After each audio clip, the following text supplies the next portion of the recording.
grande question. Donc, j'adore en parler. Je vais juste placer un cadre qui est important. Oui. Dans le cadre des psychotropes, aujourd'hui, il y a plusieurs ouvrages qui sont fantastiques écrits sur le sujet, notamment de psychiatres, que ce soit Olivier Chambon, il a écrit des livres là-dessus.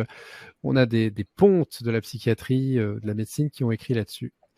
Aujourd'hui, ces substances sont interdites et en fait, à juste titre, parce qu'il y en a qui font quand même un peu n'importe quoi avec.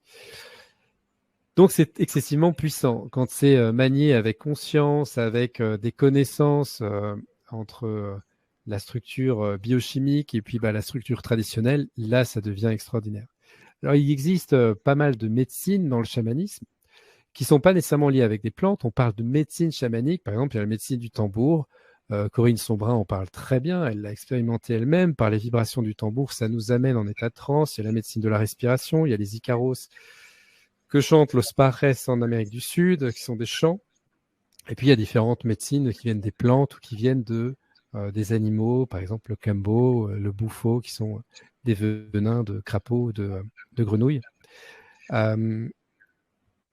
Personnellement, dans l'expérience avec des chamans d'Amazonie, de ces médecines, ça a été pour moi extraordinaire. Ça ne veut pas dire que le moment était très forcément agréable. Voilà, faut nuancer, parce que si on prend l'exemple de l'ayahuasca, où on a de la DMT, donc c'est profondément un psychédélique hallucinogène qui peut être très dangereux pour la santé, il faut le dire aussi, au niveau du cœur, au niveau de différentes choses, si on a des fragilités au niveau psychopathologie ou des choses comme ça.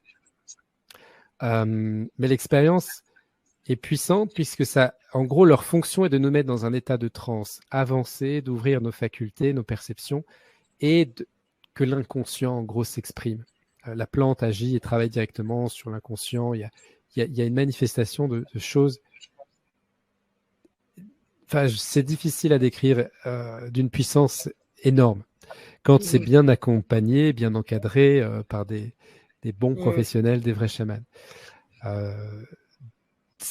Moi, je trouve que c'est incroyable. J'étudie là maintenant avec un laboratoire en Hollande, à Rotterdam, un petit peu ces différentes médecines, puisque depuis 18 mois, j'explore tout ça avec des chamans et je vois un petit peu le lien que l'on peut faire au niveau santé émotionnelle, santé énergétique, santé psychologique, santé spirituelle, et ces différentes molécules pour essayer de creuser et voir les principes aussi qu'il y a dans ces expériences que l'on peut partager.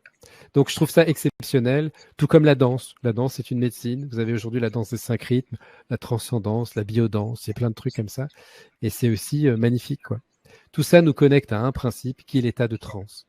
Et au plus je rentre dans l'état de transe, au plus, en fait, je vais au-delà des barrières, des fois très saines et sécurisantes de mon ego, mais des fois aussi très limitantes et bloquantes.